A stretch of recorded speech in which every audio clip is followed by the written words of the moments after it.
بالله من الشيطان الرجيم. بسم الله الرحمن الرحيم. ولقد أخذ الله ميثاق بني إسرائيل وبعثنا منهم 12 نقيبا وقال الله إني معكم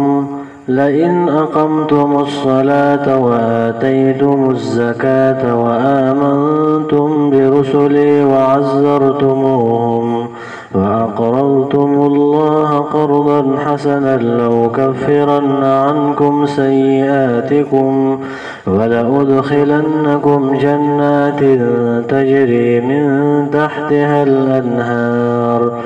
فمن كفر بعد ذلك منكم فقد ضل سواء السبيل. د دې ځای پورې امت مسلمه الله تعالی دا خبر وکړه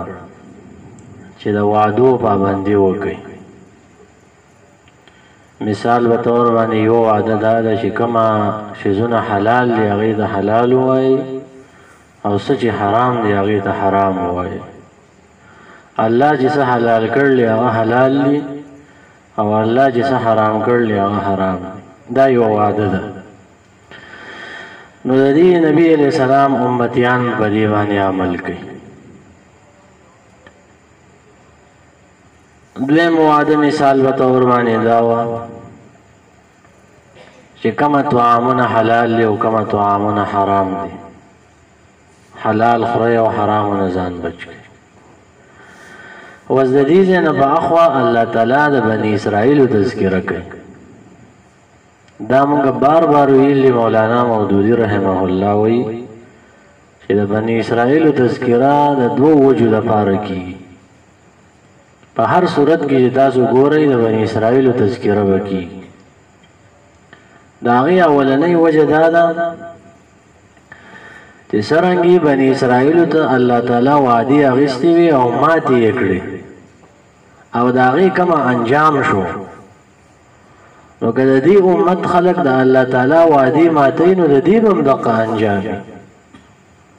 الله تعالی وایي بني اسرائیلو زما وعدې ماتې کړې لعناهم بکفرهم، مونږ پې لعنت وکړو. نو ای د نبي علیه السلام امته که ته وعده ماتې تا باندې به هم لعنت کېږي، ستا زړه به هم الله تعالی سخت کړي،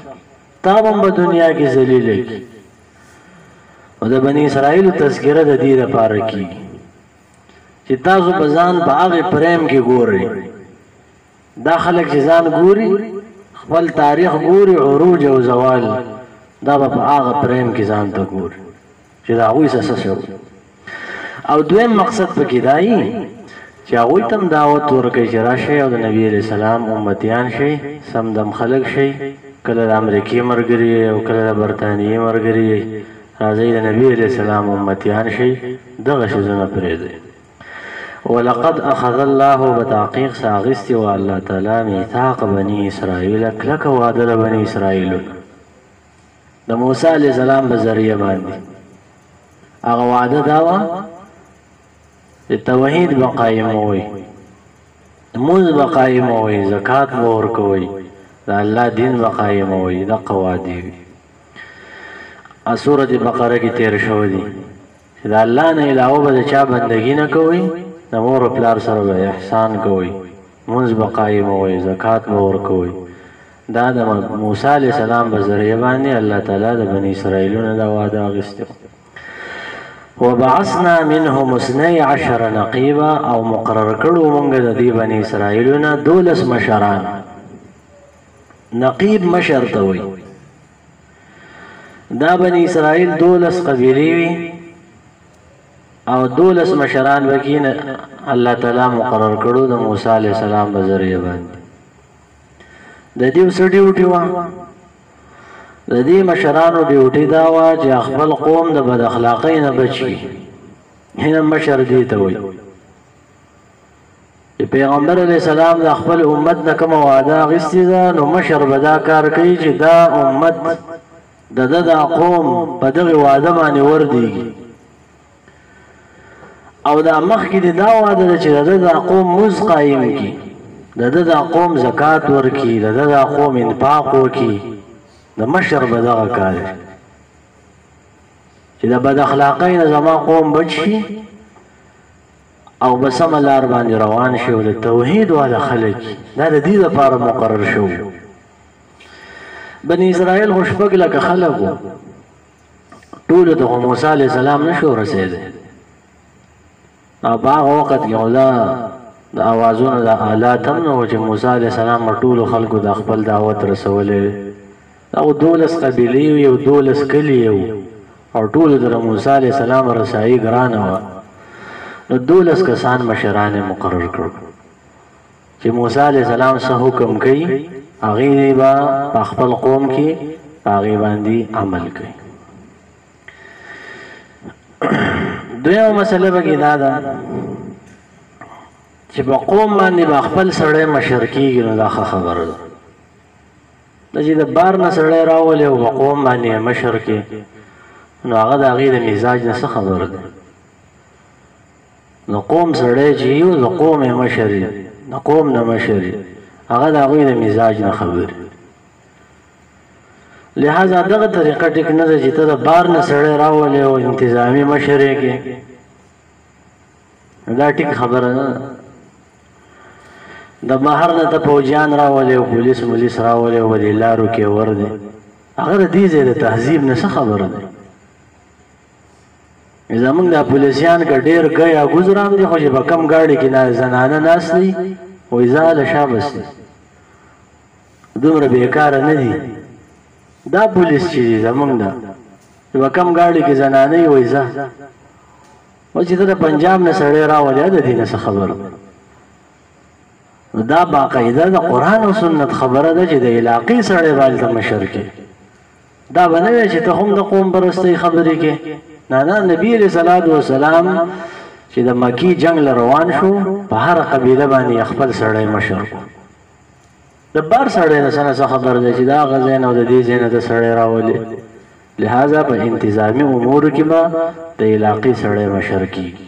کدا پولیس دی کدا فوجیان دی کدا گورنر دی کدا انتظامیه ده او که هر څوک دی دا علاقې سړی پکار دی په خپل علاقه کې او د خلکو د مزاج نه خبر دی. دریمه مسله امام قرطبي په دې ځای کې کړل چې جاسوس مقرر کول هم پکار دی. جاسوس مقرر کول ټیک دی چې حکومت چې دی نو ځای په ځای جواسیس مقرر کړي او چې هغه د حکومت ته اطلاع کوي دا ټیک کار دی. خو دا یوازې د دې دپاره جاسوس نه دی په اسلام کې چې ته جاسوس مقرر کړه چې خلک څه کوي د خلکو د اخلاقو به هم خیال ساتي. هلته به دا هم ګوري چې خلکو د کانا پینا څنګه ده د خلکو اسپتال څنګه دی د خلکو منځ اودس څنګه دی. خلک خو بغاوت نه کوي. دوی یوازې داسې جاسوس مقرر کړي چې څوک بغاوت کوي چې د هغې اطلاع ورکړي دا خو نیمګړی کار دی. د دې دپاره هم سړی مقرر کړي چې دلته غریبانان دي هغوی ته څه نه میلاویږي. دلته چې دی نو هر نوجوان چې دی چرس شروع کړلي د هغې اطلاع حکومت ته ورکوه. دا خو نیمګړی کار دی چې څوک بغاوت کوي زر پې ته اطلاع ورکړي. ته هم ښه خبره ده څه بده خبره نه ده خو کار دی نیمګړی دی. څلورمه خبره دا ده چې د دې نقیب معنی دا ده نقیب نقب په اصل کې سوري ته وایي. نقاب پوش هغه کس ته وایي نقاب پوش چې دا شی به سر کړی چې صرف دا سترګې پکې ښکاري یو سوری پکې او په هغې کې هغه ښکاري. نو نقیب هغه مشر ته ویلی کېږي چې هغه هم دقه شانتې نظر لري مقابل نظر لري جوور نظر لري چې دا قوم کوم طرف ته روان دی قوم رانه خراب نشي بهروي ته لاړ شي دا نوجوان کم طرف ته روان دی بې حیایي ته لاړ شي بل لوپرې ونه کي. د په دې نقیب لفظ کې دغې ته اشاره ده د مشرانو هغه ذمه دارۍ پکې بیان دی. وقال الله تعالی وویل ان نبی علیہ السلام هم چې کله مدینې منورې ته راتلو نو داسې سمدستي نه و راغلی او نبی علیہ السلام دومره ساده هم نه و ورګه د مکې نه روان شو مدینې ته ورځه. نبی علیہ السلام د 3 کاله نه مخکې په مدینه منوره کې کار کړی خلک یې تیار کړو چې کله اویا کسان راغله او 2 زنانه وي نو د شپې ټیم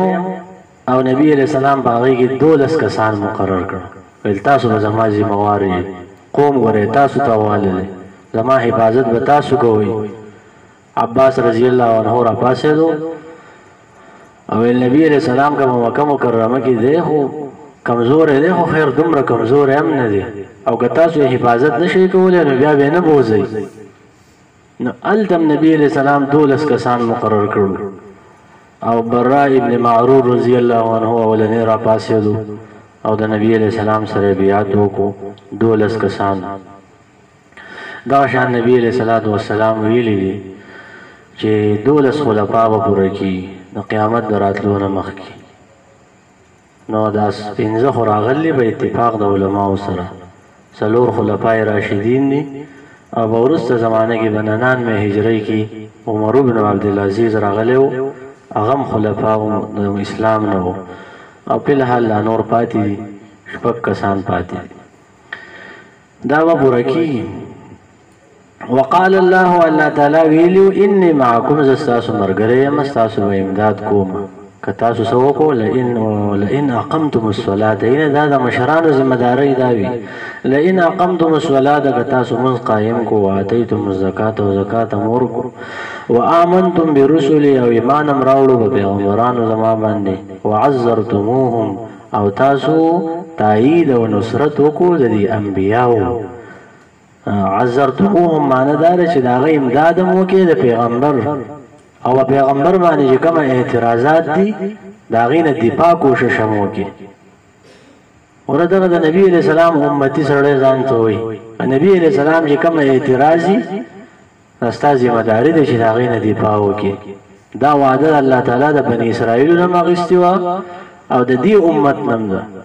چې د پیغمبر علیه السلام به تعاون کوي او د پیغمبر باندې چې کومه اعتراضات دي د هغې نه به دفاع کوي ځکه ابوبکر رضی الله عنه ویلو چې کله به اسلام باندې اعتراضونه او حملې شروع شوې چې اینقص الدین وانا حی ابوبکر به ژوندی او څوک به دین باندې حمله وکړي ابوبکر نوجوان ژوندی څوک په دین حمله نشي کولی د دې وخت نوجوان چې دی بسه کې پروت دی هغه به د پیغمبر دفاع کوي مونږ بسه کې پراته یو راځه هلکه د خپل ځان نه دفاع وکړه خپله لویي وایه په هر ځای کې بغیر مخصوص انداز کې خپل عظمت بیانوه نه د نبي علیه السلام هغې کې فایده ده واقرضتم الله او قرض هم ورکړو الله تعالی ته قرضا حسنا قرض په اخلاص باندې د دې نه مراد انفاق دی چې خپلې روپۍ راوالې او د الله تعالی په لارې کې ولګې چاله به قرآن واخلې او جماعت پې جوړ کې مدرسه پې جوړه کې دا روپۍ ستا به دغې ځایونو کې ولګي واقرضتم الله قرض یې ورته ځکه ویلی دی چې قرض ادایګي ضروري الله تعالی به تعالی د دې بدله خامخا درکوي نو پیدې یې دا دي چې لأکفرن عنکم سیئاتکم زه به ورېږم ستاسو نه ګناهونه ستاسو ولأدخلنکم خامخا داخل وکړم تاسو جنتونو ته چې بهیږي به لاندې د هغې نه نهرونه فمن کفر بعد ذلک هغه چا چې کفر وکړو وروسته د دې نه منکم ستاسو نه فقد ضل سواء السبیل په تحقیق څه خطا یې کړو منځ د سبیل ولقد اخذ الله بتحقیق ساغستې و الله تعالی میثاق بني اسرائیل کلکه وعده د بني اسرائیلونه توحید د قایمولو وبعثنا مقرر کړي ومونږه منهم لدی بني اسرائیلنا 12 نقیبا 12 سرداران او مشران وقال الله ویلو انی معکم جزستاسو مرګره یما امداد وکوم استاسو لئن اقمتم الصلاة دا کچر د تاسو قائم کو مانځ لرا وآتیتم الزکاة او تاسو ورکو زکات لرا وآمنتم برسلی او تاسو ایمان راوړو په پیغمبرانو زما باندې وعزرتموهم او امداد او تایید مو کو د دې پیغمبران مضبوط کړه واقرضتم الله قرضا حسنا او قرض ورکو تاسو الله لا قرضا حسنا قرض په اخلاص باندې خرچه مو کړه د الله تعالی په لار کې خرچه په اخلاص باندې نو لو کفرن خامخا لري بکم عنکم استاسنا سیئاتکم گناهون استاسو ولو ادخلنکم داخل بکم تاسو لرا جنات باغونو تا تجري چې بهیږي به من تحتها الانهار لاندې د هغې نه نهرونه ومن کفر هغه چا چې کفر وکړو بعد ذلک وروسته د دې وعدې نه منکم ستاسو نه فقد ضل سواء السبیل پس هغه خطا کو منځ د سمې لارې. اللهم